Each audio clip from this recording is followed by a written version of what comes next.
It powered the Telugu Warriors to 188. And in reply, Bhojpuri Dabanggs find their innings in disarray.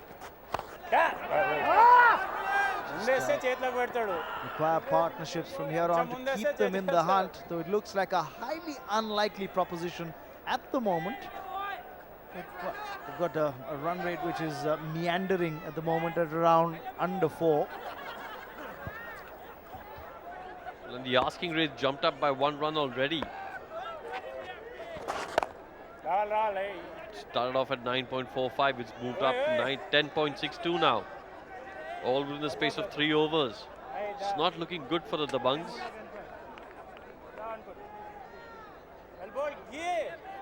This is that catch-22 situation. Do you try and chase the target down and maintain the run rate, and in doing so be all out for 75?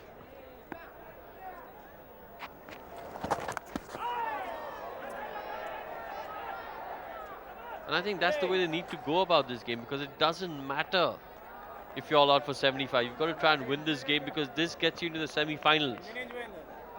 So whether you lose the game by 2 runs or you lose the game by 100 runs, it really makes no difference. It's a virtual quarter-final. Yes, but the flip side is, if you get out for 75, it just demolishes your net run rate, puts you heavily in the negative, and in case the Mumbai Heroes beat the Veer Marathis, then you'll have 3 teams tied on 4 points apiece, and net run rate will decide who goes through to the semi-finals as the 4th team. Oh, that's an extra run taken here, and it's buys. The keeper missed it. This is what you're talking about, Raman, the league standings. 2 certainties there, Rohan. You've got the Kerala Strikers through and the Karnataka Bulldozers. They're through to the semis any which way. But if you look at the net run rate of the Bhojpuri Dabanggs, it's already in the negative. It's minus 0.11. It's pretty much the same as the Mumbai Indians, which is minus 0.11. That's 6.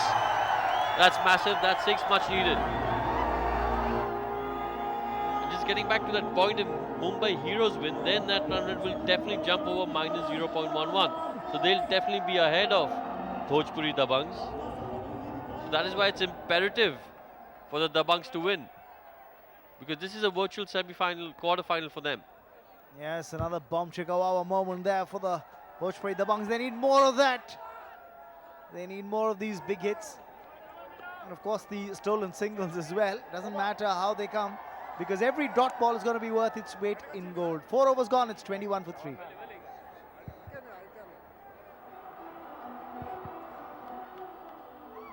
That's the league standings for you. Kerala Strikers, Karnataka Bulldozers assured of a spot in the semi-finals.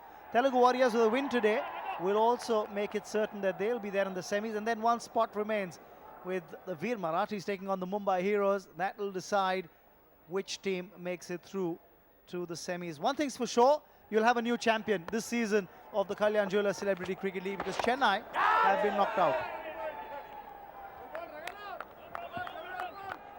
No three-peat for them this year.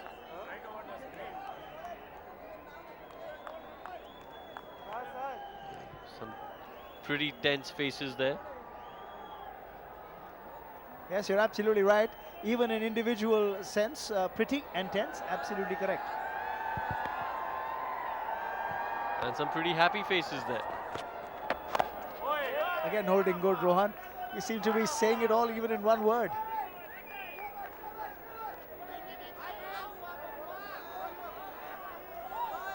We got an interesting question. Who will qualify for the semi-finals, the Telugu Warriors or the Bhojpuri Dabanggs? You can log your vote by logging into www.facebook.com/CCL. I have a feeling majority of the voters at this point of the game would be voting for the Warriors. But cricket's a funny game. You never know what can happen. We've seen Oja and Uday Tiwari being very aggressive with the bat in this season. There goes another one. Yes, locked up comfortably. And another one bites the dust. 22 for 4. Bhojpuri Dabanggs are seeing the innings just completely demolished here. Well.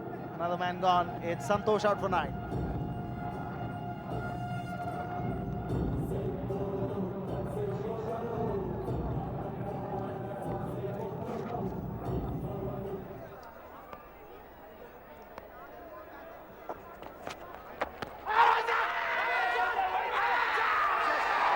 Another wicket falls.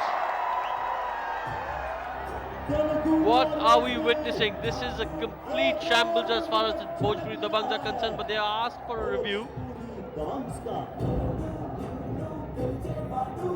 Well, what is happening here? This is trouble for Oja. First ball gets wrapped on the pad. The question is, was the ball going on to hit the stumps? The umpire, Soka De Silva, definitely thought so. It's a legitimate delivery, well behind the landing crease. So that's a good delivery from Raghu. Now let's take a look at what happened from the front angle.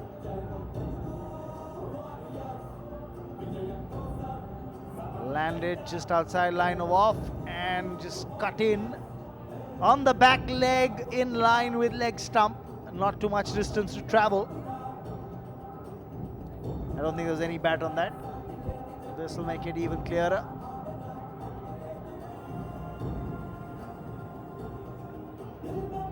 What's this ideology of trying to hit across the line, Rohan?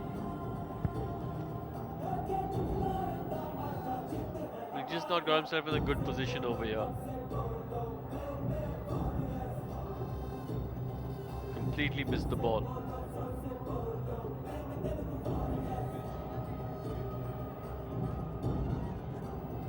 Well, you think it's hit above the knee road, but his leg is bent. So that doesn't count. Would height be a factor? I don't think height would have been a factor looking at those pictures. Take a quick look at the stump angle to just be 100% sure on the height. Because if that's the only criterion, I think it'll be clearer from this angle. Oh, I'll tell you what, the front pad shields the point of impact. But I do get a feeling here with just about 3 odd feet to travel, that ball would have crashed onto the top of leg stump.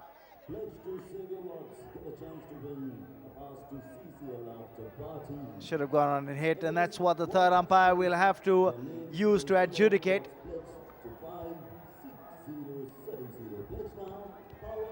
I think we shall see the decision is going to be out. And yes, it is. And they're ecstatic, the Telugu Warriors. Not so the Bhojpuri Dabanggs. Tiwari departs for 10. It's 22 for 5.